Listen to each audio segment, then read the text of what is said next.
Selamat sore Mbak Kamel. Sore. Mbak Kamel, gimana menanggapi kisru polemik ijazah Jokowi ini? Mbak Kamel sebagai seorang politikus, mantan politikus, melihatnya seperti apa sih polemik ini?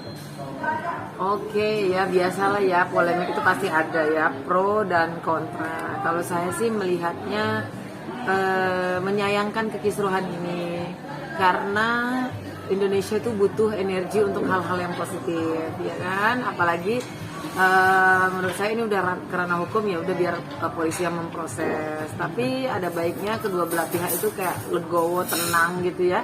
Karena banyak tugas-tugas kita yang lebih dibutuhkan oleh masyarakat luas, ya kan, tentang banyaklah Indonesia harus ke depannya, harus rakyat nggak boleh lapar, rakyat harus sehat, pembangunan pendidikan yang luar biasa seperti yang dicanangkan Pak Prabowo. Tapi banyak isu-isu yang seperti ijazah Pak Jokowi ini ya tidak mendidik, apalagi Pak Jokowi udah selesai ya, udah purna jadi presiden ya. Kita baiknya melihat yang positifnya aja gitu ya.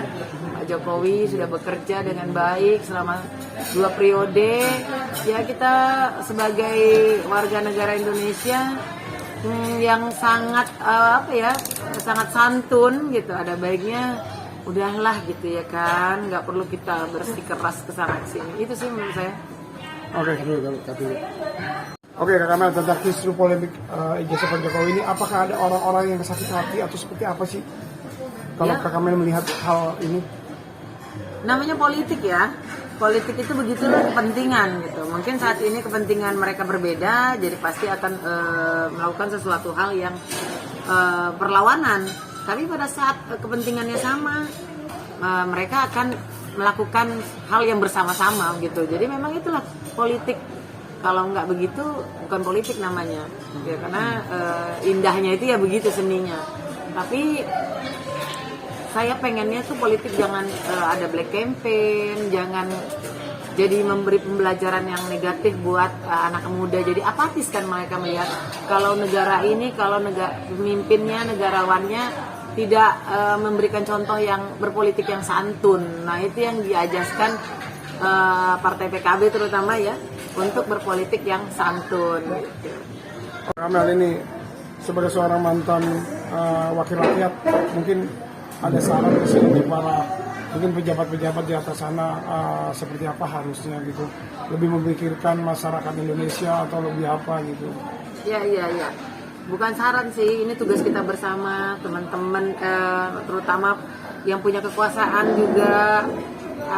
Kita memang berpolitik itu yang santun, yang baik ya, yang juga memikirkan masyarakat banyak, tanpa harus berdramaturgi gitu ya.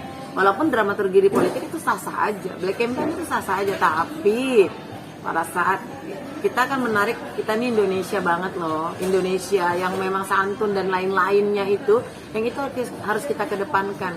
Partai politik harus jadi tempat untuk mengkaderisasi pimpinan-pimpinan ataupun para pemegang kekuasaan. Nah, sehingga lahirlah penguasa dan orang politik yang memang berazaskan punya politik yang hebat gitu, punya sopan santun, punya tata krama yang baik, jadi sehingga berpolitiknya itu manis. Nah itu akan menjadi sejarah yang luar biasa pada saat politik itu dilakukan dengan benar. Legasi untuk generasi berikutnya ya. Iya, itu menjadi legasi untuk anak cucu kita ke depannya. Oh, zaman dulu politik itu santun, jadi nggak dicontohkan hal yang negatif gitu. Kita memberikan legasi yang luar biasa untuk anak-anak muda lah, Gen Z dan lain-lain ke depannya. Kamel, memang di dunia politik itu yang seperti itu, artinya saling sikut, saling menjatuhkan. Apakah memang seperti itu di dunia politik? Nah, mereka, apa yang dilihat ya sebenarnya kalau di belakang layarnya nggak seperti itu. Jadi ini ada namanya politik dramaturgi. Nah itu memang ada jadi mereka di depan seperti itu berantem berdebat, tapi kadang-kadang pas di belakangnya ngopi bareng. Nah kenapa begitu? Karena mereka harus memperjuangkan apa keinginan partai, kadang-kadang bukan hati nurani mereka. Nah sehingga misalkan partainya menyuruh seperti ini, harus begini gitu. Ya udah mereka teriak-teriak seperti itu. Makanya politik itu kepentingan sesaat. Nah, tidak ada musuh yang abadi dan tidak ada teman yang abadi. Gitu. Itulah memang politik. Sehingga memang di Indonesia itu seperti itu, masih memberikan contoh seperti itu. Tapi kan kita menarik lagi yang saya bilang, kita ini walaupun politik itu membenarkan dramaturgi dan lain-lain, tapi kita ini adalah Indonesia banget. Jadi lebih baik kita di atas segala-galanya politik itu, tapi rakyat lebih segala-galanya gitu. Kayak nomor satu Rakyatnya.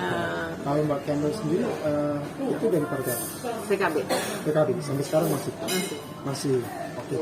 Nah, yang menjadi titik berat perjuangan politik tetapi itu sekarang Pastinya PKB itu kan didirikan oleh Nahdlatul Ulama ya. Ya kita tuh Ketua Umum kita Muhaimin Iskandar sangat memberikan pengajaran, dan di politik itu diedukasi bahwasanya kita kader-kader itu harus rahmatan lil alamin gitu ya, mementingkan ya berdasarkan Al-Quran lah dan wali-wali yang dulu. Jadi kita harus benar-benar dekat sama rakyat, mementingkan rakyat dan umat di atas segala-galanya pada saat memutuskan sesuatu gitu.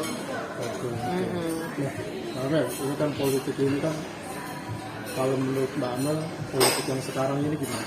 Lebih adem kah dengan katakanlah koalisi yang ada yang lebih banyak merapat ke Pak Prabowo, atau masih dinamis?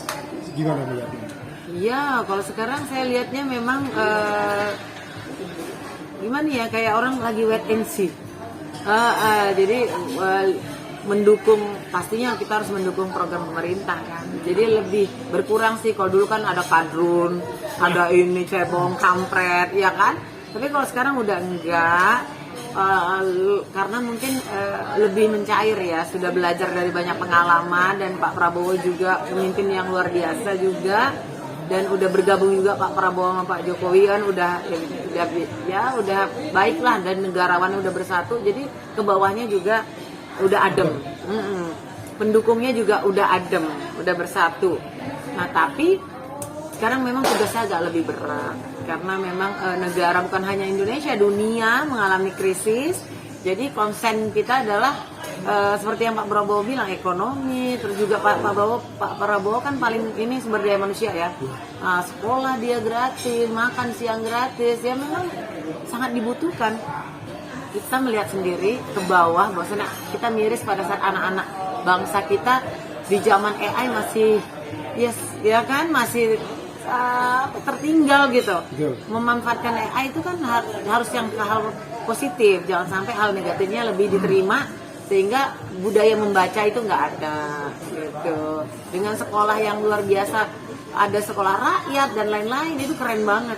Saya sangat mendukung. Kenapa? Karena memang masyarakat harus, karena dengan anak muda yang hebat, penerus bangsa yang luar biasa nantinya bisa bersaing, mempunyai daya saing internasional, itu Indonesia akan mencapai Indonesia emas. Iya itu. Ada lagi yang